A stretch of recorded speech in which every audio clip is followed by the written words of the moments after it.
welcoming you to अभ्यास institute of education. Last video में हमने अपना टॉपिक कहाँ एंड किया था? हमने बात की थी रिफ्रैक्शन की, एंड रिफ्रैक्शन वो भी थ्रू अ ग्लास स्लैब, और साथ ही साथ 2 लॉज ऑफ रिफ्रैक्शन के बारे में बात की थी। अगर आपने वो वीडियो स्किप की है, मिस की है, तो हमारा ये जो लिंक है उस वीडियो का वो डिस्क्रिप्शन में आप नीचे देख सकते हैं। तो हमने जो सेकेंड लॉ की बात की थी वो ये कह रहा था कि एक स्नेल्स लॉ नाम की चीज होती है, जिसमें हमने आपको ये बताया कि अगर sine of angle of incidence और sine of angle of refraction लेंगे तो वो एक कांस्टेंट होता है। मैंने आपको ये बताया था अगर sine of angle of incidence और sine of angle of refraction का रेशियो लेंगे तो वो एक कांस्टेंट होता है। एंगल ऑफ इंसिडेंस और रिफ्रैक्शन अच्छे से मैंने आपको with the help of glass slab पिछली वीडियो में समझाया था। हमने वो वीडियो यहाँ एंड की थी कि इस कांस्टेंट का नाम ही है रिफ्रैक्टिव इंडेक्स। अब ये रिफ्रैक्टिव इंडेक्स क्या बना है, किस चीज का नाम है? अगर मैं बात करूं रिफ्रैक्टिव इंडेक्स की, आपको ये पता है कि एक लाइट की रे जब एक मीडियम से दूसरे मीडियम में जा रही थी ग्लास स्लैब में, तो वो अपनी direction of propagation, direction of movement change कर रही थी। हमने ये ग्लास स्लैब के थ्रू देखा था, प्रूव किया था, एक एविडेंस देखा था एंड काफी उसको समझा था। तो अब वो बेसिकली जब वो सेकेंड मीडियम में, फर्स्ट मीडियम से सेकेंड मीडियम में जब वो लाइट की रे जा रही है, अब जो वो अपनी डायरेक्शन चेंज कर रही है सेकेंड मीडियम में, वो किस एक्सटेंट तक बेंड हो रही है। हमें पता है या तो वो टुवर्ड्स द नॉर्मल बेंड होगी या away from the normal bend होगी। 2 केसेस पढ़े थे इस वीडियो में, वापस मैं आपको वो 2 केसेस थोड़ा सा एक फ्लैशबैक दे दूंगी। लेकिन अगर हम बात कर रहे हैं कि वो सेकेंड मीडियम में बेंड हो रही है, तो वो किस एक्सटेंट तक बेंड हो रही है, उस एक्सटेंट को हम रिफ्रैक्टिव इंडेक्स कहते हैं। सो हम ये बोलेंगे that refractive index it represents the extent of bending, the extent of bending of ray of light when it passes from one medium to another.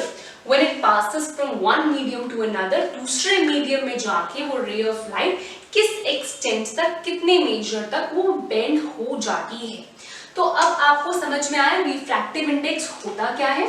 सो अब मैं जब रिफ्रैक्टिव इंडेक्स के बारे में बात करूंगी तो 2 रिफ्रैक्टिव इंडेक्स मैं आपको समझाऊंगी। एक मैं समझाऊंगी रिलेटिव रिफ्रैक्टिव इंडेक्स, दूसरा मैं आपको समझाऊंगी एब्सोल्यूट रिफ्रैक्टिव इंडेक्स। अब रिलेटिव रिफ्रैक्टिव इंडेक्स की अगर बात करें तो इसमें मैं जब भी रे ऑफ लाइट एक मीडियम से दूसरे मीडियम पे जा रही है, तो मैं दूसरे मीडियम में वो रे ऑफ लाइट कितनी बेंड हो रही है with respect to the first medium, उसको कहते हैं relative refractive index. I repeat, पहली बात तो रिफ्रैक्टिव इंडेक्स को n, स्मॉल n से मेजर करेंगे, रिप्रेजेंट करेंगे। अब मैं बोल रही हूँ रिलेटिव रिफ्रैक्टिव इंडेक्स में मैं 2 मीडियम्स के बारे में बात कर रही हूँ कि जब रे ऑफ लाइट मीडियम 1 से मीडियम 2 में जा रही है, तो मीडियम 2 में वो किस एक्सटेंट तक बेंड कर रही है विद रिस्पेक्ट टू मीडियम 1। ये हो गया मेरा रिलेटिव रिफ्रैक्टिव इंडेक्स। अब वो किस सिंबल से मैं इसको रिप्रेजेंट कर सकती हूँ, अगर मैं बात कर रही हूँ refractive index of medium 2 with respect to medium 1, तो मैंने क्या बोला, 2 मीडियम है, एक है मेरा मीडियम 1, दूसरा है मेरा मीडियम 2। एंड इतना ध्यान रखेंगे, अब मैं आपको जो रिफ्रैक्टिव इंडेक्स समझा रही हूँ वो बहुत ही इंपॉर्टेंट एक फिजिकल क्वांटिटी से लिंक करके समझा रही हूँ, जो कि है हमारी speed of propagation of light. किससे समझा रही हूँ? Speed of propagation of light. आपको मैंने लास्ट वीडियो में ये क्लियर किया था कि मेरा रिफ्रैक्शन होता ही क्यों है, बिकॉज डिफरेंट मीडियम्स में स्पीड ऑफ लाइट डिफरेंट होती है। मैंने आपको रेयरर मीडियम का भी बताया था और डेंसर में बताया था। रेयरर में मैंने आपको बताया था स्पीड ऑफ लाइट ज्यादा होती है और डेंसर में स्पीड ऑफ लाइट कम होती है। तो जब एक मीडियम से दूसरे मीडियम जा रहा है तो दूसरे मीडियम में जो उसकी डायरेक्शन है वो चेंज होगी। तो अब मैं उसको किससे लिंक कर रही हूँ, मैं रिफ्रैक्टिव इंडेक्स को स्पीड से लिंक करके आपको समझाना चाह रही हूँ. So let the speed in medium 1 be v1 and speed of light in medium 2 be v2. मैंने क्या बोला कि speed of light in medium 1 is v1 and speed of light in medium 2 is v2. and light अभी जा रही है medium 1 से medium 2. तो medium 2 में वो bend होगी. अब कितनी bend होगी? So refractive index of medium 2 की 2 में कितनी बेंड हो रही है with respect to 1, it is equal to speed of light in medium 1 ratio या upon speed of light in medium 2.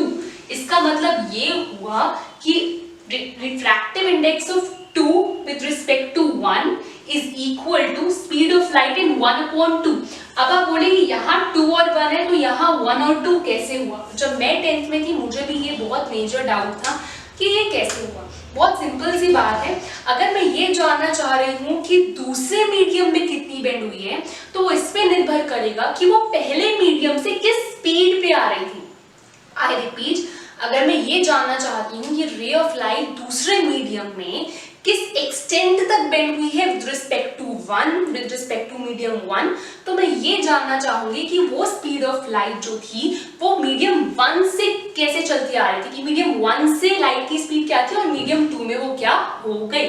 इसीलिए अगर यहाँ 2 1 है तो यहाँ 1 और 2, तो ऊपर 1 और नीचे 2 आएगा, तो मैं उसको v1/v2 बोल सकती हूँ.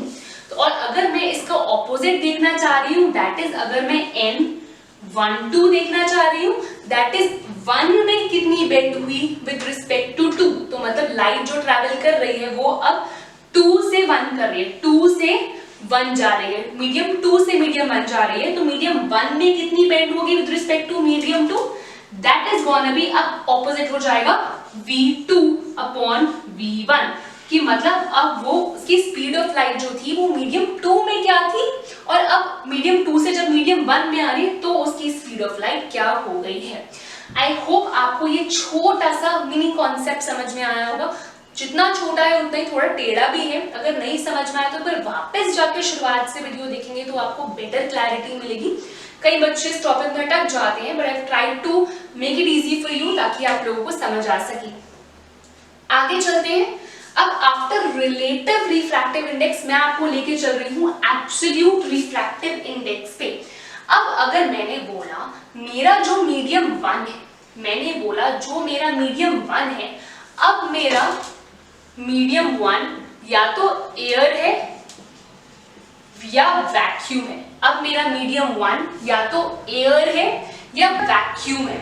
सो उस केस में मैं क्या करूंगी, मेरा जो ये 1 हो जाएगा, फॉर्मूले में मैं जो ये पूरा रिफ्रैक्टिव इंडेक्स है उसका सिंबल सिर्फ n2 रह जाएगा. या अगर मैं किसी मीडियम के बारे में, लेट्स से मैं उस मीडियम को m नाम दे देती हूँ तो मैं उसको m के नाम से रिप्रेजेंट कर सकती हूँ.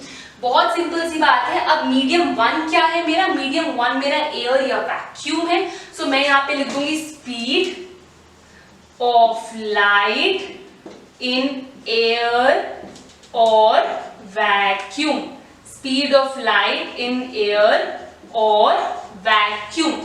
Let that speed of light in air or vacuum be c. आगे चलते हैं. अपॉन में क्या आएगा, speed of light in medium 2. Let that medium 2 for now be m. तो यहां आ जाएगा मेरा speed of light in medium n, let that be v. तो ये आ गया मेरा फॉर्मूला एब्सोल्यूट रिफ्रैक्टिव इंडेक्स का. मैंने क्या किया, मैंने कुछ नहीं किया, बहुत ही सिंपल सा कॉन्सेप्ट था।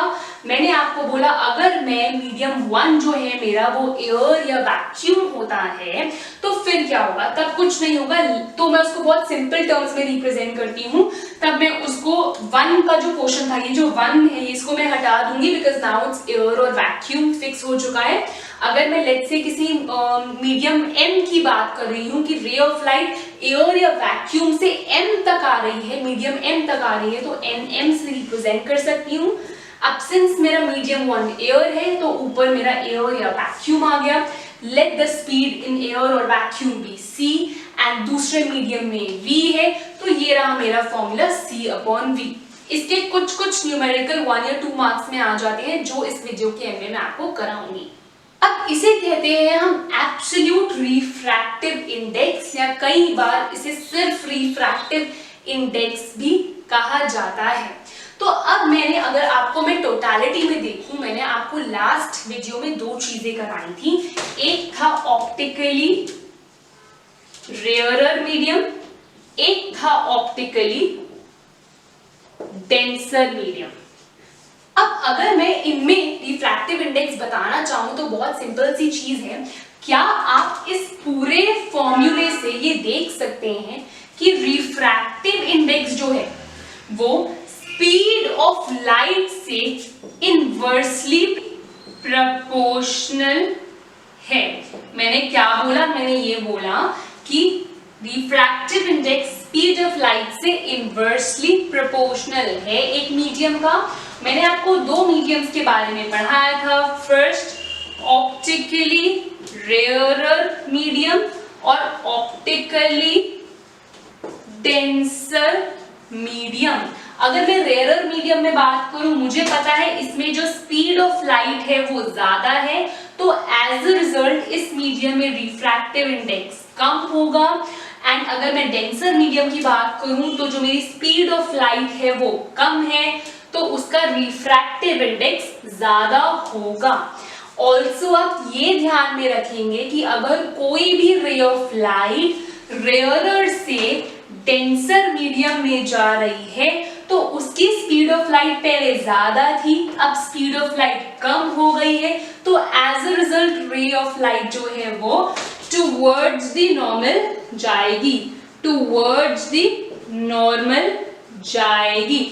और अगर कोई जो मेरी रे ऑफ लाइट है वो डेंसर टू रेयरर मीडियम जा रही है, पहले उसकी स्पीड ऑफ लाइट कम थी, अब उसकी स्पीड ऑफ लाइट ज्यादा है, तो एज अ रिजल्ट जो रे ऑफ लाइट है वो अवे फ्रॉम नॉर्मल जाएगी।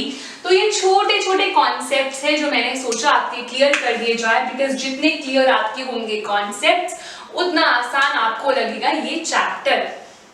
अब मैं आपको एक छोटा सा क्वेश्चन कराने वाली हूँ जो कि इन टेक्स्ट क्वेश्चन भी है, मैं क्वेश्चन यहाँ लिख दूंगी अभी, और आप खुद भी कर सकते हैं, नहीं तो आप उससे एक हिंट भी ले सकते हैं। इंपॉर्टेंट है, 1 मार्कर में आया हुआ है। अब अगर मैं कुछ क्वेश्चंस की बात करूं, तो सबसे पहला क्वेश्चन है, a ray of light travelling in air enters obliquely into water। तो अगर एयर टू वाटर जा रही है तो क्लियरली जो रे ऑफ लाइट है वो रेयरर टू डेंसर मीडियम जा रही है। So does the light ray bend towards the normal or away from the normal and why? Clearly air to water that is rarer to denser जा रही है। Speed of light जो है वो पहले ज्यादा थी, अब स्पीड ऑफ लाइट कम हो गई है, तो जो लाइट की रे है वो टुवर्ड्स जाएगी या अवे जाएगी? क्लियरली टुवर्ड्स द नॉर्मल जाएगी। तो यही क्वेश्चन में पूछा है कि टुवर्ड्स या अवे, हम बोलेंगे टुवर्ड्स। क्यों? बिकॉज जो लाइट की जो स्पीड है अब वो कम हो गई है पिछले मीडियम के कंपैरिजन से। बहुत ही सिंपल 1 मार्कर क्वेश्चन। अब आगे बात करते हैं नेक्स्ट क्वेश्चन की। Light enters from air to glass having refractive index 1.50।